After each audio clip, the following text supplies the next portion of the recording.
नमस्कार विद्यार्थी मित्र हो, मी प्राध्यापक डॉक्टर रवींद्र काळे, राज्यशास्त्र विभाग प्रमुख, पदवी व पदव्युत्तर राज्यशास्त्र विभाग, बलभीम महाविद्यालय बीड.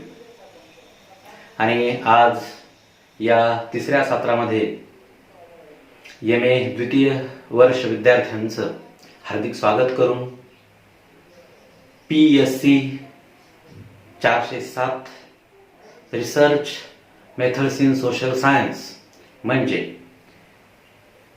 सामाजिक शास्त्रातील संशोधन पद्धती या मुख्य पेपरचा पहिलं प्रकरण म्हणजेच संशोधन आणि सामाजिक संशोधन हे आपण आज सुरू करणार आहोत. मित्रहो, संशोधन किंवा सामाजिक संशोधन हे पाहत असताना थोडीशी प्रस्तावना या प्रसंगी मी तुमच्यासोबत येथे शेअर करतो. मित्रहो, संशोधन म्हणजे ज्ञानासाठी शोध, सर्च फॉर नॉलेज म्हणजे असा व्यवहारात संशोधनाचा अर्थ घेतला जातो.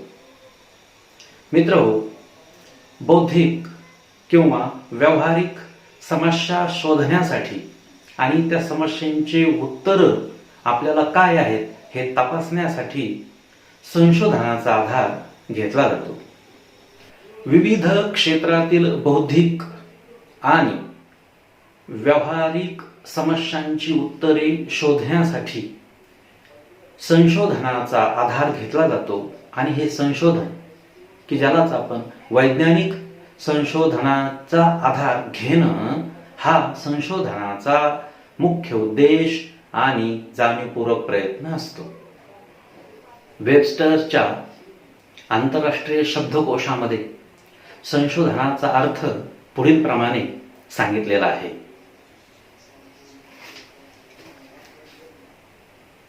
संशोधन ही अत्यंत काळजीपूर्वक आणि टीकात्मक स्वरूपाची चौकशी असून त्याद्वारे वस्तुनिष्ठ तथ्ये आणि तत्वे शोधून काढली जातात. काहीतरी निश्चित ज्ञान प्राप्त करण्यासाठी यात जाणीवपूर्वक तपास केला जातो असा अर्थ वेबस्टरच्या आंतरराष्ट्रीय शब्दकोशामध्ये आहे. म्हणजे जाणीवपूर्वक समस्येचा शोध घेणं, त्याचा तपास करणं हे संशोधनाचं कार्य असतं. आणि नुसता तपास घेणं नव्हे तर त्यातून निश्चित तथ्य आपल्याला मिळवणं आणि त्या समस्येचे उत्तर आपण शोधणं हा संशोधनाचा अर्थ वेबस्टरच्या आंतरराष्ट्रीय शब्दकोशानुसार सांगितला जातो. संशोधन हा ज्ञानाचा अविभाज्य घटक आहे आणि मानवी जीवनामध्ये संशोधनाचं महत्त्व फार मोठं आहे. त्याची भूमिका फार महत्त्वाची असते. मानवी जीवन जगत असताना आपल्याला विविध क्षेत्रातील ज्ञान प्राप्त करणं आणि त्या ज्ञानाचा आपल्या व्यावहारिक जीवनामध्ये उपयोग कसा करता येईल यासाठी संशोधन अतिशय महत्त्वाचं असतं. वर्तमान ज्ञान आपल्याला जे प्राप्त आहे त्या ज्ञानामध्ये पुन्हा नवीन ज्ञानाची भर घालणं हे संशोधनाचं मुख्य उद्देश आहे किंवा ज्याला आपण संशोधनाचं मूलभूत कार्य आपल्याला म्हणता येईल. समाज जीवन जगत असताना आपल्याला अशा संशोधनाची आवश्यकता पडते. कारण ज्ञानात भर आपल्या पडणं आणि मानवी जीवन हे समाजाशी संबंधित असल्यामुळे सातत्यानं त्याला नवीन नवीन ज्ञानाची गरज असते. आणि हे ज्ञान मिळून त्या समस्या शोधून त्याचे उत्तरे शोधणे आणि त्याद्वारे सातत्यानं अविरतपणे संशोधन करीत राहणं हा मानवी स्वभाव आहे. आणि त्यामुळं संशोधन हे अतिशय गरजेचं आणि महत्त्वाचं बनलेलं आहे. सर्व प्रकारची संशोधने ही मूळतः मानवी जीवनाशी व समाज जीवनाशी संबंधित असल्यामुळे आपल्याला त्यामध्ये सातत्याने पुन्हा पुन्हा संशोधन करावं लागतं. मानवी वर्तणूक हा जर सामाजिक जीवनाचा जर आधार असेल तर सामाजिक संशोधनामध्ये 100% अचूकता न किंवा 100% ते संशोधन बरोबरच असेल, त्यात मिळणारे सर्व तथ्य, मिळणारे निष्कर्ष बरोबरच असतील असं नाही, परंतु काही अंशी तरी त्यामध्ये तितकी विज्ञाननिष्ठता, वस्तुनिष्ठता आणि अचूकता आणणं हे संशोधनाचं मुख्य कार्य आहे. संशोधन ही ज्ञान प्राप्त करण्याची वैज्ञानिक पद्धती आहे. सर्व शास्त्राचा विस्तार आणि विकास करण्यासाठी संशोधन करणं अतिशय महत्त्वाचं आहे. शास्त्राचा विकास आणि विस्तार करण्याचं कार्य संशोधनाद्वारे केलं जातं. प्रत्येक शास्त्राचा अभ्यास आणि संशोधनाचं स्वरूप हे वेगवेगळं आहे. सामाजिक संशोधनाचं स्वरूप इतर शास्त्रांपेक्षा किंवा पदार्थ विज्ञान असेल या शास्त्रापेक्षा थोडंसं वेगळं आणि भिन्न आहे. म्हणून आपल्याला सामाजिक संशोधनामध्ये शास्त्रीय पद्धतीने संशोधन करण्यासाठी शास्त्र म्हणजे काय हे समजावून घेणं फार गरजेचं आहे. म्हणून शास्त्राचा अर्थ आणि शास्त्राचं स्वरूप हे आपल्याला समजणं अतिशय निकडीचं आणि गरजेचं आहे. म्हणून शास्त्राचा अर्थ मी तुम्हाला पुढील प्रमाणे सांगतो. सामाजिक संशोधनाचा किंवा सामाजिक संशोधनाचे स्वरूप जाणून घेण्यासाठी शास्त्र म्हणजे काय किंवा शास्त्राचा अर्थ समजून घेणं हे अतिशय महत्त्वाचं आहे. शास्त्राचा अर्थ, मीनिंग ऑफ सायन्स, म्हणजे शास्त्र ही संज्ञाविशिष्ट अभ्यास विषयाशी संबंधित नाही. यात समाज जीवनाशी संबंध असणाऱ्या विविध विषयांचा सखोल अभ्यास केला जातो. त्यांच्या अभ्यासानुसार शास्त्राचे स्वरूप निश्चित होते.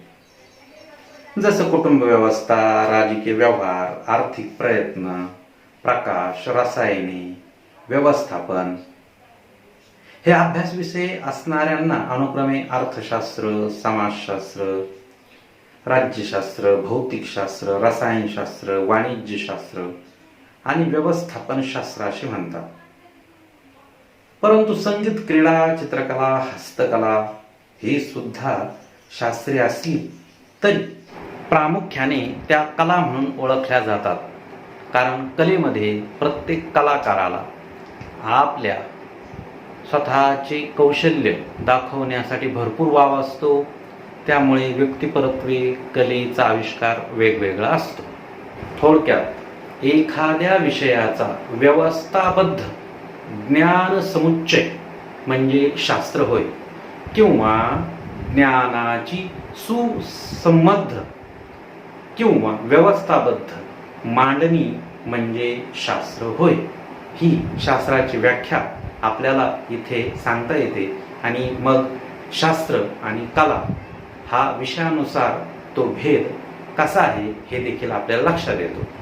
आता शास्त्र पाहण्यापूर्वी एक थोडक्यात कसं, आता मनुष्य समाजशील प्राणी आहे. तो समाजामध्ये जीवन जगतो आणि समाजामध्ये जीवन जगत असताना त्याला सामाजिक अनेक समस्या पुढे त्याच्या आवासून उभ्या आहेत. सामाजिक समस्येचं ज्ञान त्याला घ्यायचं असतं. सामाजिक समस्या ह्या मानवाच्या उन्नतीबरोबर वाढत गेलेल्या आहे. जसजशी माणसाने प्रगती केली, उन्नती केली आणि तशा त्याच्या आयुष्यामध्ये समस्या देखील वाढत गेल्या. आणि मग आपल्यासमोर किंवा समाज व्यवस्थेत आलेल्या समस्यांचं उत्तर शोधण्यासाठी आपल्याला संशोधन करावं लागेल. आणि हे संशोधन करत असताना आपल्याला शास्त्राचा आधार घ्यावा लागेल, म्हणजे विज्ञानाचा आधार घ्यावा लागेल. कारण समाजामध्ये उपस्थित असलेली एखादी समस्या आणि तिचं उत्तर जाणून घेण्यासाठी ज्यावेळी आपण शास्त्रीय पद्धतीने संशोधन करतो किंवा शास्त्राचा वापर करून संशोधन करतो किंवा वैज्ञानिक पद्धतीने आपण ज्यावेळी संशोधन करतो त्यावेळी त्या समस्येची उत्तरं ही तितकीच वस्तुनिष्ठ पद्धतीने आपल्याला सापडतात. आणि अशी वस्तुनिष्ठ पद्धतीने मिळालेली उत्तर आणि मिळालेलं समाधान यातून समाजाची आणखीन उत्तरोत्तर उन्नती किंवा प्रगती होण्यास मदत होते. म्हणून समस्या शोधण्यासाठी आणि सामाजिक समस्या शोधण्यासाठी आणि सामाजिक शास्त्रातील संशोधनाचं किंवा सामाजिक संशोधनाचं स्वरूप जाणून घेण्यासाठी मी मगाशी म्हटल्यासारखं शास्त्र आणि शास्त्राचा अर्थ समजून घेणं हे अतिशय गरजेचं आहे. मग ज्ञानाची सुसंबद्धपणे मांडणी करणे किंवा एखाद्या विषयाची व्यवस्थाबद्ध ज्ञानसमुच्चय म्हणजे शास्त्र अशी ज्यावेळेस आपण शास्त्राची व्याख्या करतो त्यावेळेस सामाजिक संशोधनाचं स्वरूप समजण्यास आपल्यास आणखी मदत होते आणि समाजासमोर असलेल्या समस्याची उत्तरे तितकीच वस्तुनिष्ठ पद्धतीने आपल्याला सापडतात. म्हणून शास्त्र महत्वाचं आहे. आणि मग हे शास्त्र समजून घेण्यासाठी मी आता एक व्याख्या सांगितली. आणखीन काही महत्वाच्या व्याख्या ह्या जर आणखीन मी तुम्हाला जर सांगितल्या तर शास्त्र म्हणजे काय आणि सामाजिक संशोधनामध्ये शास्त्राचं महत्त्व काय आहे हे आपल्याला व्यवस्थित पद्धतीने समजण्यास मदत होईल. शास्त्राची व्याख्या म्हणजे डेफिनेशन ऑफ सायन्स. विविध अभ्यासकांनी संशोधकांनी शास्त्राच्या विविध आणि निरनिराळ्या व्याख्या आपल्याला सांगितलेल्या आहेत. त्यापैकी काही महत्त्वाच्या व्याख्या पुढील प्रमाणे आहेत. त्या स्क्रीनवर दिसतील. कृपया आपण त्या सगळ्या व्याख्या त्या क्रमानुसार लिहून घेऊन त्यांचं चिंतन मनन करायचं आहे. तर सामाजिक शास्त्र किंवा सामाजिक संशोधनामध्ये शास्त्र या संकल्पनेच्या काही व्याख्या. क्रमांक 1. शास्त्र हे विषयवस्तूशी निगडीत नसून त्याचा संबंध पद्धतीशी असतो. ही स्टुअर्ट चेज नावाच्या विचारवंताची व्याख्या आहे. क्रमांक 2.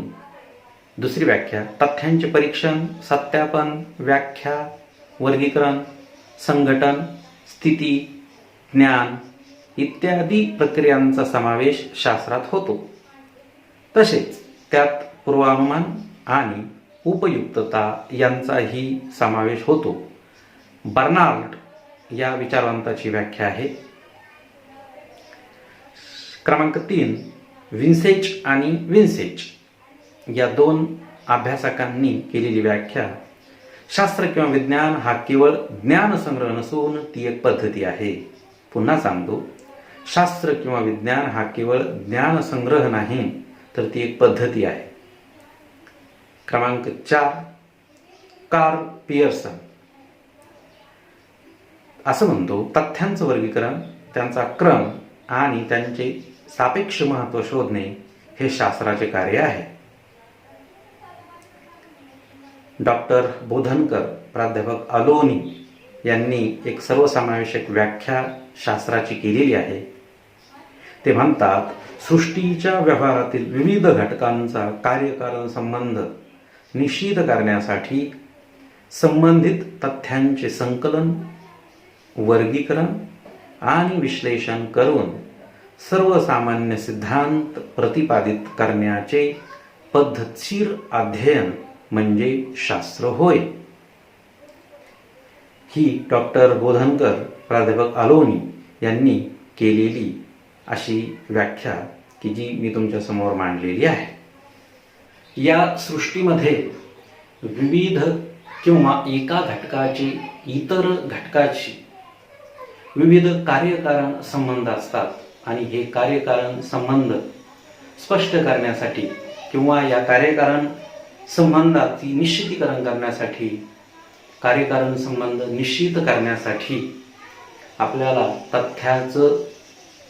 तथ्यांचं संकलन, तथ्यांचं वर्गीकरण, तथ्यांचं विश्लेषण करून जो सिद्धांत प्रतिपादित करावा लागतो त्या सिद्धांत प्रतिपादित करण्याच्या प्रक्रियेला आपण शास्त्र असं म्हणतो. सिद्धांत प्रतिपादित करण्याचे पद्धतशीरपणे केलेलं अध्ययन म्हणजे शास्त्र होय. ह्या 5-6 शास्त्राच्या व्याख्या आणि त्याचं विवेचन मी तुमच्या समोर ठेवलेलं आहे. एकंदरीत या व्याख्येवरून शास्त्राचे काही परामर्श किंवा व्याख्याचा परामर्श आपल्याला सांगता येईल की वरील व्याख्यांवरून शास्त्रांची पुढील वैशिष्ट्ये स्पष्ट होतात. 1. शास्त्र ही एक पद्धती आहे. 2. शास्त्रात तथ्यांचे संकलन, वर्गीकरण आणि विश्लेषण केले जाते. क्रमांक 3 वैशिष्ट्य आहे, त्यामध्ये सृष्टीच्या व्यवहारातील विविध घटकांचा कार्यकारण संबंध निश्चित केला जातो. क्रमांक 4, त्यात संबंधित विषयाबाबत सर्वसामान्य सिद्धांताचे प्रतिपादन केले जाते. आणि शेवटचं वैशिष्ट्य वरील व्याख्यांवरून असं स्पष्ट होतं की शास्त्र हा पद्धतशीर अध्ययनाद्वारे केलेला व्यवस्थाबद्ध ज्ञानसमुच्चय आहे. म्हणजे शास्त्र म्हणजे ज्ञानाची सुसंबद्ध केलेली मांडणी असा त्याचा अर्थ आपल्याला इथे सांगता येईल. तर आजच्या भागामध्ये आपण सामाजिक संशोधन या प्रकरणातील प्रस्तावना, शास्त्राचा अर्थ, शास्त्रांच्या व्याख्या, शास्त्रांची वैशिष्ट्ये ही बघितली. पुढील भागामध्ये आपण शास्त्रीय पद्धतीची मूलभूत तत्त्वे किंवा श्रद्धास्थाने अभ्यासणार आहोत. थँक्यू.